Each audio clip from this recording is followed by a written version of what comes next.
Hoiatus lapsevanemad. Järgneva loo käigus kasutatakse erakordselt frivoolset, krõbedat, obtsöösset ja isegi roppu kõnepruuki. Näidatakse erinevaid kehaosi ning lauldakse teemadest, mis õhtusöögilaua taha arutamiseks ei sobi. Soovitame, kas kõrvad täiesti kinni katta või lapsevanematel saadet vaadata koos oma teismelistega ning vajadusel teema kohta neilt selgitust küsida. Täna tutvustame teile artisti, kelle kohta on öeldud noore põlvkonna hääl. Mõned on ta loomingust vaimustuses, teised aga ei mõista, miks on vaja ropendada. Kas tegemist on veidra paroodiaga või hoopis sõnumi ja missiooniga?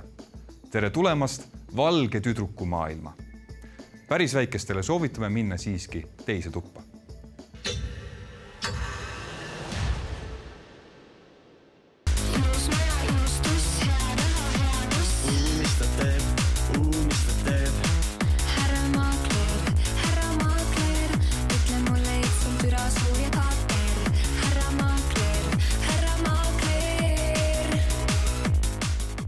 Miks ometi sa, Elina, ropendad nii palju? Miks ma ei või ropendada? Nagu eriti, kui ma olen naine, miks ma ei või? Või nagu, mis teema see on? Miks sa küsid isegi seda? No inimesed ütlevad, et tüdrukud ropendavad, siis on ikkagi kuidagi kole vaadata. Ma reaalselt lõpetan selle intervjuu kohe ära. Aga on ju sellised, see ei ole minu arvamus. Kui see on see, mis sa arvad.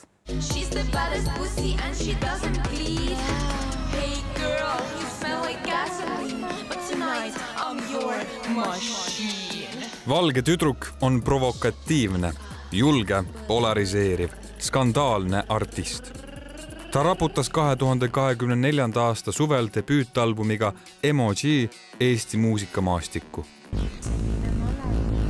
Sest kui seni olid Eestis seksist räppinud vaid mehed, siis nüüd tegi seda ka valge tüdruk.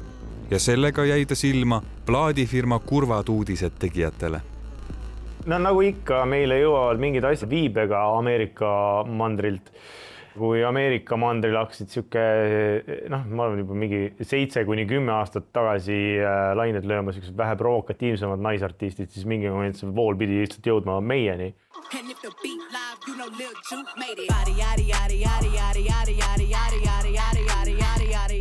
Ja selle asemel, et meile jõuaks Cardi B'd ja Megan Thee Stallionid, siis meile jõudis valge tüdruk. Lisaks provokatiivsetele laulusõnadele on ta tähelepanu püüdnud ka oma lavashowdega ja EFTA galal otse-eetris amelemisega. Ütleb alati, et näosaadet me kindlasti tegema ei hakka. Aga siis on lupsti jälle telekavas sees järgmine hooaeg. Kuid tegelikult on ta üsna tagasihoidlik neiu. Sa oled rääkinud ka sotsiaalsest ärevusest, mis on täiesti uskumatu, sest et kui sa lähed lavale, siis sa tundud kõige ekstravertsem inimene üldse. Jah, laval olles ma tunnen, et see ongi minu aeg ja minu ruum teha seda, mida ma tahan teha. Ja see, millega ma nii-öelda igapäevaelus olen struggle'inud, ongi see, et kuidas seda ruumi ja aega endale võtta, sest vaatamata kõigele sellele, mis ma teoorias arvan või tean, ma ikkagi olen kasvanud selles ühiskonnas, kus ma olengi väike valge tüdruk, kus ma kardan öelda mingeid asju või kus ma arvan, et mis iganes vanem mees juhib maailma. Reegleid sai Elina tunda juba noorena. Lasteaias tehti temast pöialliisi.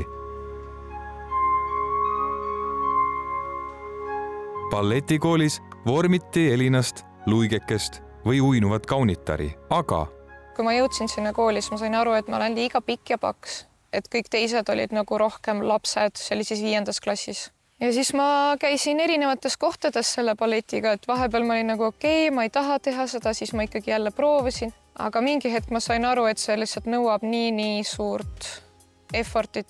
Kui ma 1 aasta otsustasin, et ma ei söö, sest hinne ikkagi sõltub ka sellest, kuidas sa välja näed, mitte ainult sellest, kuidas sa tantsid. Ja siis ma võtsin väga palju kaalust alla, aga ma sain ikkagi eksamil 4, siis ma olin nagu okei, et isegi kui ma aasta aega ei söö, pühendun balletile täielikult, siis see ei ole ikkagi piisav. Ja ma tundsin, et ma ei taha olla viimane inimene seal tagareas, et ma vist nii palju ei armastanud seda balletti. Teismelisena tundis Elina, et talle ei meeldi ühiskonna ootused ja reeglid. Balletikoolis peavad olema värvimata küüned ja klaveris peavad olema lühikesed küüned ja siis muidugi ma tahtsin pikki ja värvilisi küüsi. Ja siis tuli jah, selline vastandumine ja ma arvan avastamine, et mis see minu pool on. Läbi selle valge tüdruku olen ka rohkem, ma tunnen vabam nüüd. Ma saan aru, et need reeglid ei ole nii päris ja et mitte midagi ei juhtu, kui ma ütlen, mis ma päriselt mõtlen. Ja ma ei pea olema vait, kui mulle ei meeldi mingi asi.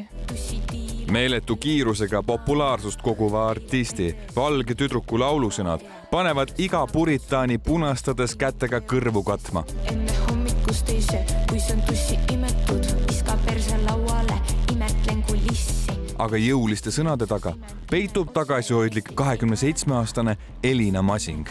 Tema lava nimi Valge tüdruk sündis irooniast ja protestist interneti meemina levinud kujundist Basic White Girl ehk tavaline valge tüdruk. Tehti nalja selle üle, et justkui basicud valged tüdrukud ei tea midagi või et nende probleemid ei ole päris, kuna olla basic valge privilegeeritud naine on üks parim asi, mis sa saad meie maakeral olla. Kõik teavad, milline peab olema väike valge tüdruk. Ta ei tohi olla hull ja ta ei tohi täpselt ropendada. Ma tahtsin kuidagi väljendada, et ka minul on probleemid ja tegelikult see tuli mu esimesest laulust, kus ma laulangi, et ma olen valge tüdruk ja just kui mul on nii palju häid asju olemas. Ma olen valge tüdruk ja mul on pakkisitaks. Olen õnnelik ja naeratan iga päev. Aga ma tunnen ennast ikkagi sisemiselt halvasti. Ja siis olid väga sellised suitsidaalsed mõtted ka.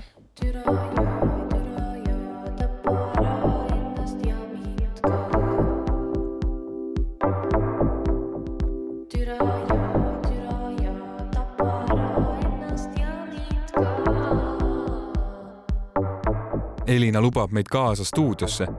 See, mida kuulete, on valge tüdruku veel avaldamata lugu.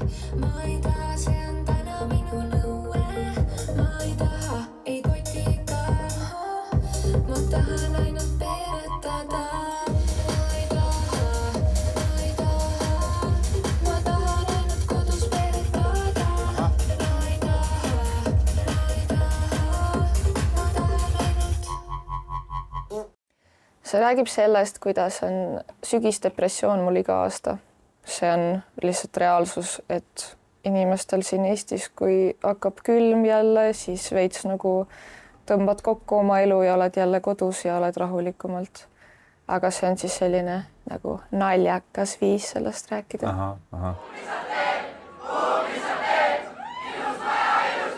Elina paneb kuulama, sest teemad, millest laulab, on paljude noorte jaoks olulised. Näiteks lugu Tere päevik räägib raseerimisest.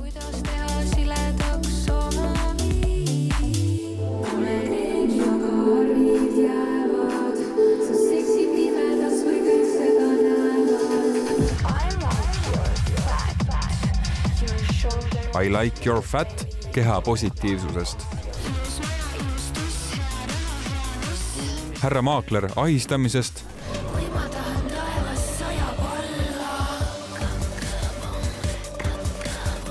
Kakapomm aga näiteks Vladimir Putinist. Alternatiivmuusika skeenel on ka teisi artiste, kes vägisõnu kasutavad. Näiteks FMMB, Emily J, Triibu Pasta, 5 Miinustki sai tuule tiibadesse nutika ropendamisega. Kas see on üks viis, kuidas võib olla publiku tähelepanu köita? Ma ropendan sellepärast, et ma tunnen, et paljud inimesed argielus ropendavad ja ma tahan seda kaasa võtta ka oma loomingusse. Ma ei tunne, et see kuidagi defineeriks mis iganes minu intelligentsi taset. Need on lihtsalt sõnad ja ma tahan neid kasutada.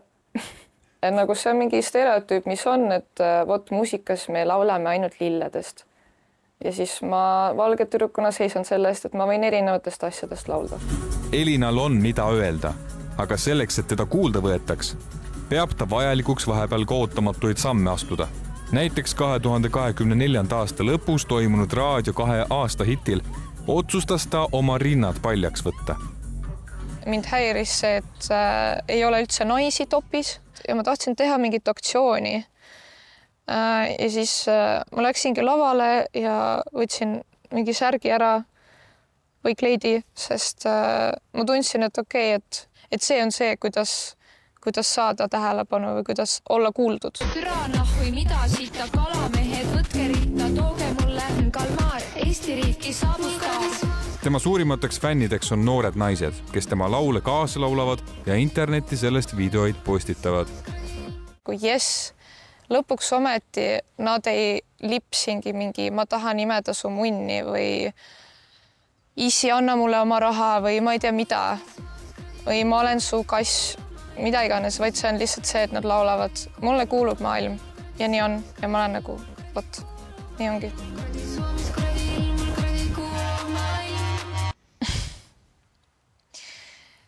Selle lauluga ma tahtsin öelda, et kui me ise seda soovime, siis meile kuulub maailm, olenemata sellest, mida teised sellest arvavad.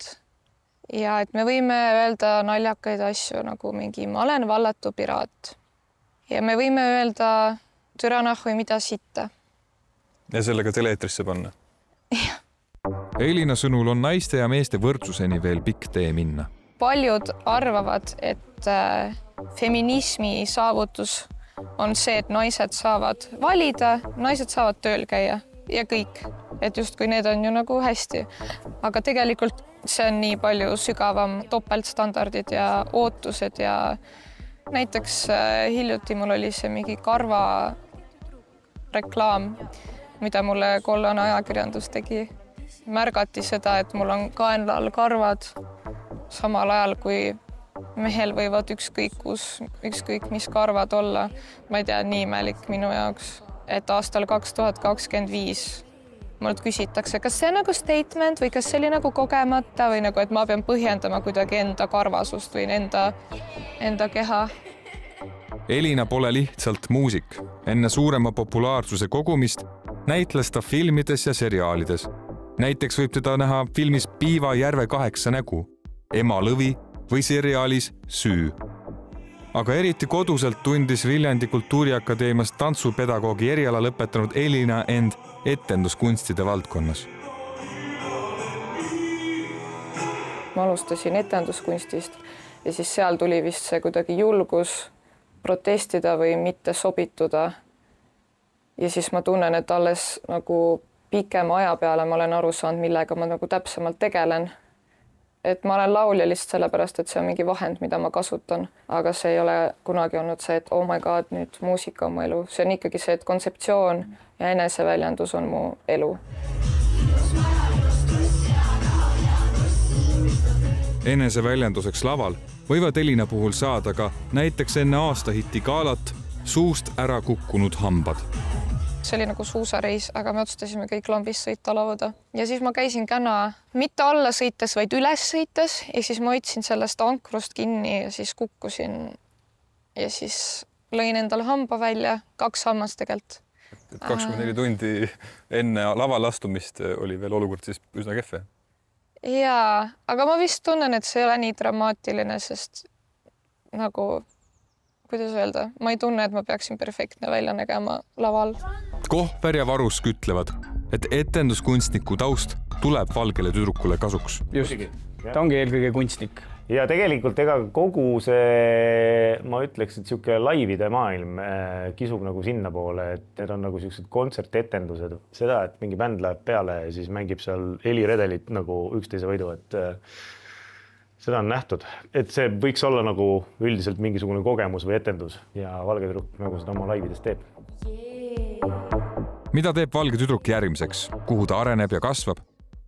No, ma tahan teha praegu siukse Valge tüdruku nagu kultiveeriva albumi, mis oleks Valge tüdruk omas mahlas panemas hullu, et jah, see nagu ära teha, et Eestil oleks see hull naine, kellel on palju öelda ja kes ütleb ka.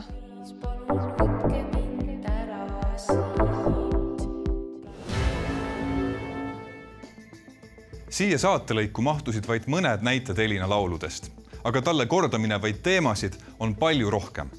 Miks on peldikud tasulised? Miks me igal hooajal uusi riideid ostame? Elina tahab olla maailma parandaja, keda kuulatakse. Ja valge tüdruk võib meile meeldida või mitte, aga eirata teda ei saa. Oleme ju kõik osa tema etendusest.